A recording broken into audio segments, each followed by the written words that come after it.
Assalamualaikum warahmatullahi wabarakatuh. Puji syukur alhamdulillah kehadirat Allah Subhanahu wa taala. Pada pagi hari ini saya alhamdulillah masih diberi kesehatan oleh Allah Subhanahu wa taala. Sholawat serta salam tetap tercurahkan kepada junjungan kita Nabi besar Muhammad sallallahu alaihi wasallam. Perkenalkan, nama saya Zainul Mustafa. Saya guru penjaskes dari SDN Watu Prapat 3, Kecamatan Nguling, Kabupaten Pasuruan. Saya adalah calon guru penggerak Angkatan 4 Kabupaten Pasuruan.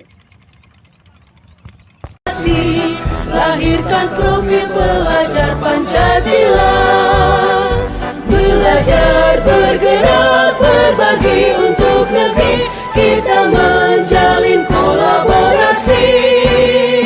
Belajar, bergerak, berbagi untuk negeri, demi bakti pada Ibu Pertiwi. Belajar, bergerak, berbagi untuk negeri, kita menjalin kolaborasi.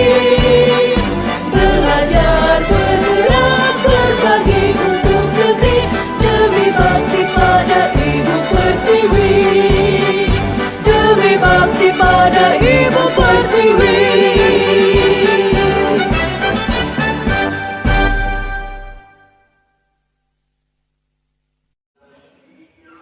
Bismillahirrahmanirrahim. Assalamualaikum warahmatullahi wabarakatuh. Hari ini hari Selasa tanggal 14 bulan Juni tahun 2022. Saya Zainul Mustafa dari Lembaga UPT Satuan Pendidikan SDN Watu Prapat 3, Kecamatan Nguling, Kabupaten Pasuruan. Saya adalah seorang calon guru penggerak Angkatan 4 dengan ibu fasilitator saya yaitu Ibu Rianti dan ibu pengajar praktik yaitu Ibu Khadijah. Pada kali ini saya akan melakukan refleksi terbimbing yaitu pada modul 3.3 pengelolaan program yang berdampak pada murid. Pada LMS di sini tugas yang kita lakukan terdapat 5 pertanyaan. Yang pertama adalah apa yang menarik bagi Anda setelah mempelajari pengelolaan program yang berdampak pada murid. Nah, di sini yang pertama yang tentu saya pelajari yang menarik bagi saya adalah kita bisa menentukan prioritas masalah dan kebutuhan di sekolah. Yang nomor 2 adalah kita mampu membentuk program dan memetakan strategi yang efektif untuk kebutuhan anak khususnya yang berpihak pada murid. Yang nomor 3 di sini adalah kita mampu melakukan program yang lebih efektif untuk mengetahui bagaimana program tersebut itu maksimal di lembaga sekolah kita. Yang selanjutnya adalah kita mampu meminimalisir resiko yang terjadi di sebuah lembaga dengan menentukan potensi-potensi yang berorientasi pada pembelajaran murid. Yang selanjutnya adalah kita mampu memahami prinsip-prinsip monitoring atau evaluasi sehingga kita mampu menerapkan di segala pembelajaran. Pertanyaan yang nomor 2 adalah di sini apa yang mengejutkan yang Anda temukan dalam proses pembelajaran tentang pengelolaan program yang berdampak pada murid. Yang mengejutkan adalah saya pribadi mempunyai banyak hal-hal yang baru, terutama bagaimana caranya saya itu sebagai seorang pendidik itu mampu mengetahui program yang berdampak pada murid. Sehingga apa? sehingga saya mampu merencanakan program sekolah yang berdampak pada murid. Terus kemudian strategi apa yang harus kita lakukan sebagai pendidik agar program tersebut itu terwujud dan terlaksana. Nomor 3 adalah apa yang berubah yang akan Anda lakukan setelah memahami atau mempelajari materi ini.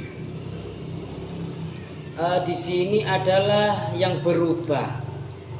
Yang pertama pastinya kita di sini mampu ya pada diri sendiri. Utamanya saya mampu merubah cara pengajaran saya, cara pembelajaran saya, cara mendidik siswa-siswi saya terhadap kebiasaan yang tidak berpihak kepada murid. Salah satu contoh, kita biasanya saya pribadi sebelum mengetahui materi ini, saya biasanya itu melakukan kegiatan yang belajar atas keinginan saya pribadi sebagai seorang pendidik. Saya pribadi kadang itu kurang mementingkan apa sih yang dimau murid, keinginan murid, serta minat murid. Setelah mempelajari modul ini, saya mampu memetakan kebutuhan murid, apa yang diinginkan murid di pembelajaran kita. Yang selanjutnya adalah apa yang menantang bagi Anda untuk memahami apa yang disampaikan dalam modul ini. Yang menantang pastinya adalah hal-hal yang baru. Karena apa? Yang menantang di sini adalah bagi saya mampu menganalisis aset, kekuatan-kekuatan yang terdapat pada lembaga saya. Jadi saya ketika mengetahui kekuatan apa saja yang ada di lembaga saya pribadi mampu memetakan kira-kira selama pembelajaran ke depan ini apa saja yang harus saya lakukan, strategi apa yang harus saya wujudkan. Karena pada modul ini jelas itu ditemukan bahwa pembelajaran yang berdampak pada murid ini sangat penting. Sehingga apa?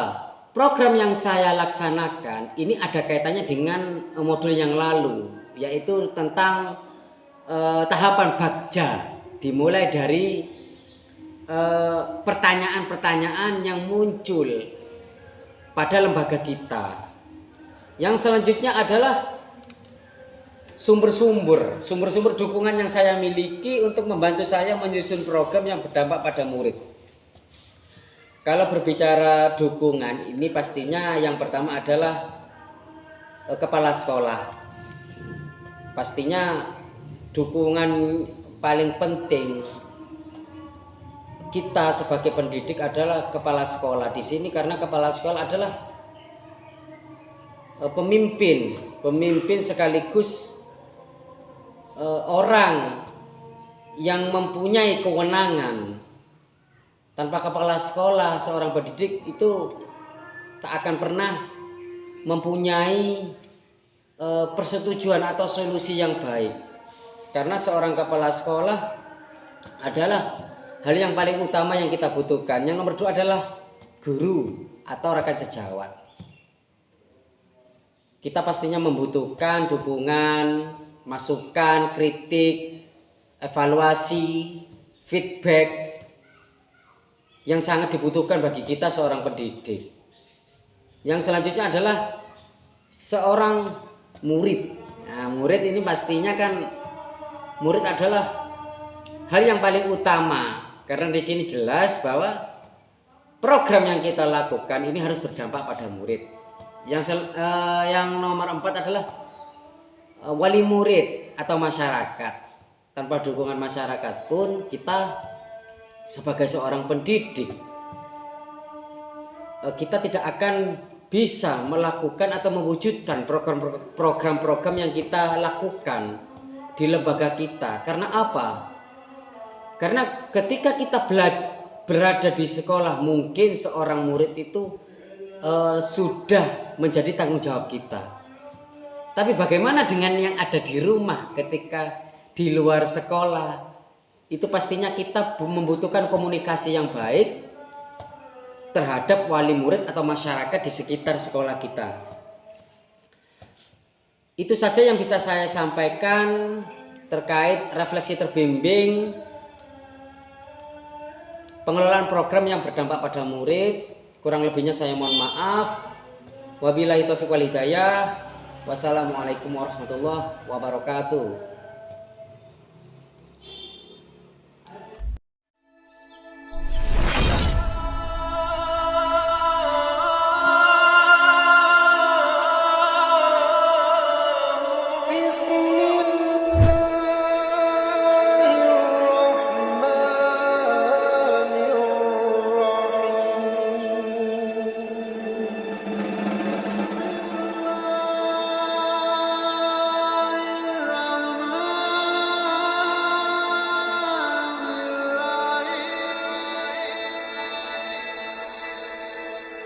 بسم الله